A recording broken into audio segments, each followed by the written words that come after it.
오늘 우리에게 주신 하나님 말씀은 신명기 17장 1절부터 13절의 말씀입니다. 제가 가진 구약성경 288쪽입니다. 신명기 17장 1절부터 13절의 말씀을 오늘도 드라마 바이블로 낭독해 드리도록 하겠습니다. 제 17장. 흠이나 악질이 있는 소와 양은 아무것도 내 하나님 여호와께 드리지 말지니 이는 내 하나님 여호와께 가증한 것이 됨이니라. 내 하나님 여호와께서 내게 주시는 어느 성 중에서든지 너희 가운데 어떤 남자나 여자가 내 하나님 여호와의 목전에 악을 행하여 그 언약을 어기고 가서 다른 신들을 섬겨 그것에게 절하며 내가 명령하지 아니한 이럴 성신에게 절한다 하자. 그것이 네게 알려짐으로 내가 듣거든 자세히 조사해 볼지니 만일 그 일과 말이 확실하여 이스라엘 중에 이런 가증한 일을 행함이 있으면 너는 그 악을 행한 남자나 여자를 네 성문으로 끌어내고 그 남자나 여자를 돌로 쳐 죽이되 죽일 자를 2사람이나 3사람의 증언으로 죽일 것이요 1사람의 증언으로는 죽이지 말 것이며 이런 자를 죽이기 위하여는 증인이 먼저 그에게 손을 댄 후에 뭇 백성이 손을 댈지니라. 너는 이와 같이 하여 너희 중에서 악을 제할지니라. 네 성 중에서 서로 피를 흘렸거나 다투었거나 구타하였거나 서로 간에 고소하여 네가 판결하기 어려운 일이 생기거든 너는 일어나 네 하나님 여호와께서 택하실 곳으로 올라가서 레위 사람 제사장과 당시 재판장에게 나아가서 물으라. 그리하면 그들이 어떻게 판결할지를 네게 가르치리니 여호와께서 택하신 곳에서 그들이 네게 보이는 판결의 뜻대로 네가 행하되 그들이 네게 가르치는 대로 삼가 행할 것이니 곧 그들이 네게 가르치는 율법의 뜻대로 그들이 네게 말하는 판결대로 행할 것이요 그들이 네게 보이는 판결을 어겨 좌로나 우로나 치우치지 말 것이니라. 사람이 만일 무법하게 행하고 내 하나님 여호와 앞에 서서 섬기는 제사장이나 재판장에게 듣지 아니하거든 그 사람을 죽여 이스라엘 중에서 악을 제하여 버리라. 그리하면 온 백성이 듣고 두려워하여 다시는 무법하게 행하지 아니하리라. 오늘도 이 아침에 주님 앞에 나와 계신 여러분들을 진심으로 환영합니다. 그리고 축복합니다. 오늘도 말씀을 통해 귀한 은혜를 나누길 원합니다. 저희들이 읽은 본문에는 3가지 정도의 이야기가 나오고 있습니다. 먼저 1절에 하나님께 드리는 제물에 대한 규정을 이야기하고 있죠. 조금만 생각해도 당연한 말이라고 생각되는 내용인데 흠이 있는 제물을 여호와께 드려서는 안 된다고, 그러한 행동은 하나님께 가증한 것이라고 말하고 있습니다. 흠이 없는 제물로 거룩한 하나님을 섬긴다는 것은 지극히 상식적이고 당연한 이야기일 것입니다. 그렇다면 이것이 현대를 살아가는 우리들에게 어떤 의미가 있을까? 또한 흠이 없는 제물은 무엇일까? 라고 하는 것을 좀 생각해 보기 원합니다. 첫 번째로 제물을 그냥 단순히 헌금으로 생각해 보겠습니다. 어쨌든 우리가 드려지는 헌금에 대해서 우리는 먼저 정직한 수고와 땀이 담겨져 있어야 하는 것입니다. 최근 들은 뉴스 중에 어떤 사람의 비리가 드러났는데 그 횡령한 돈의 사용처를 조사하다 보니까 그 돈의 사용처 중에 교회에 헌금했다고 하는 그런 뉴스를 듣게 되었습니다. 불법과 부당한 이익으로 드리는 헌금, 그것이 과연 흠없는 제물이라고 할 수 있을까요? 당연한 이야기지만 우리가 쉽게 범하는 죄악된 행동 중에 하나인 것입니다. 반드시 우리가 드려지는 제물, 헌금은 정직하고 온전한 노동의 결과여야 할 것입니다. 또한 하나님은 우리의 중심을 보는 분이시기에 제물 속에 담겨있는 우리의 마음을 보십니다. 사람들은 드리는 액수나 횟수로 판단하겠지만 하나님은 그 드리는 사람의 마음을, 그 믿음을 보시며 제물로 받아주십니다. 흠이 있는 제물은 여호와께 가증한 것입니다. 우리가 하나님께 드리는 헌금은 어떠한가 깊이 생각해 보시기를 원합니다. 두 번째로 2절부터 7절에 있는 말씀인데요. 이것은 우상을 섬기는 자에 대한 처벌을 이야기하고 있습니다. 이미 앞서 우상 숭배에 대한 부당함과 그에 대한 하나님의 심판이 얼마나 엄중한가에 대해서 충분히 이야기했습니다.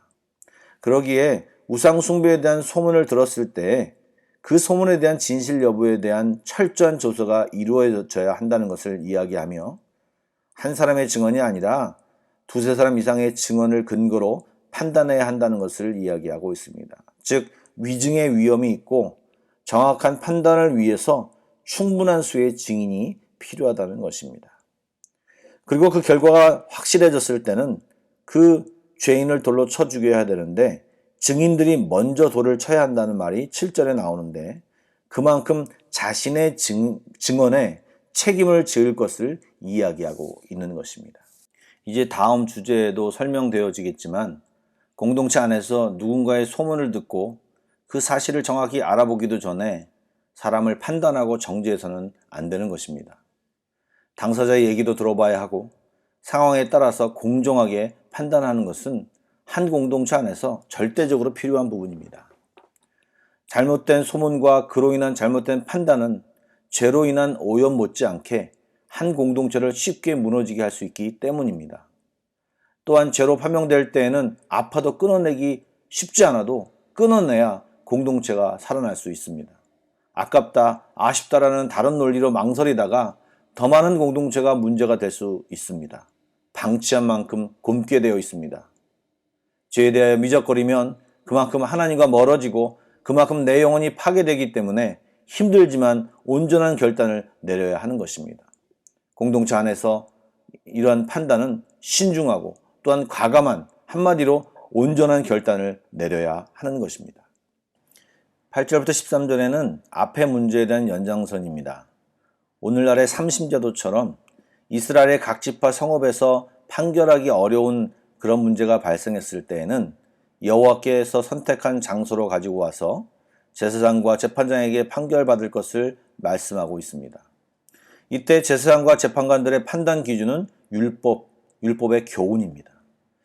그리고 그런 판결에 대해서는 절대적으로 순종할 것을 명령하고 있는데 이때 이 판결을 듣지 않고 무례히 행하는 사람에 대해서는 제하여 버리라고 말씀하고 있습니다. 이것은 하나님이 세우신 율법 앞에서 법이 없는 자처럼 자기 마음대로 불순종하는 삶을 살지 못하도록 경계하신 것입니다. 이 말씀은 역시 판결에 있어서 신중해야 함을 말하는과 동시에 죄로 판별됐을 때에는 죄에 대한 합당한 벌을 반드시 받아야 함을 말하고 있습니다. 언약에는 의무와 책임이 따르게 되어 있습니다. 율법을 무시하는 것은 하나님을 무시하는 자이고 하나님의 백성이 될 수 없는 것입니다.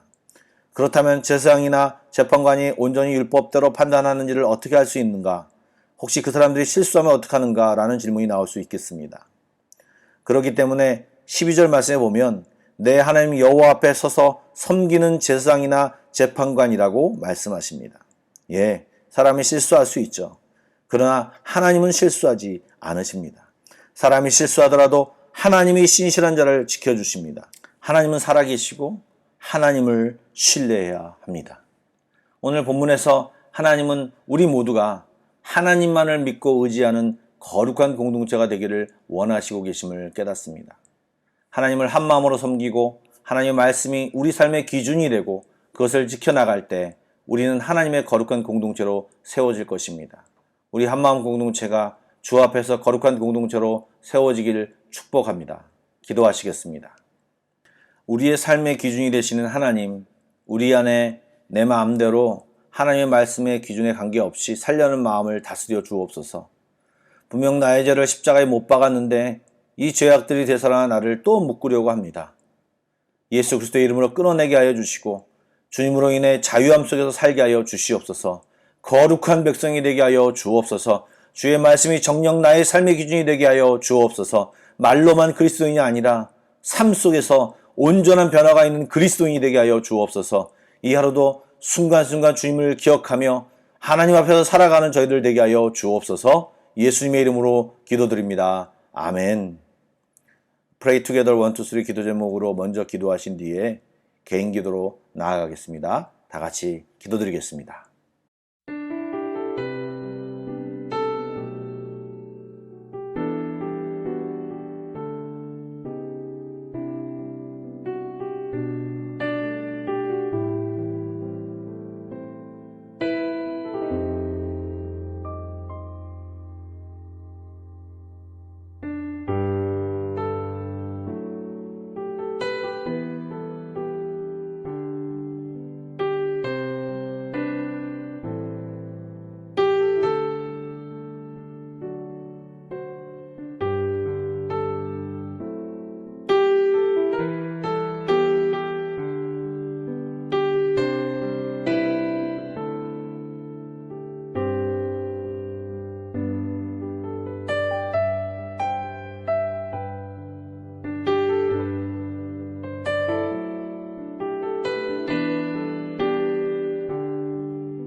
라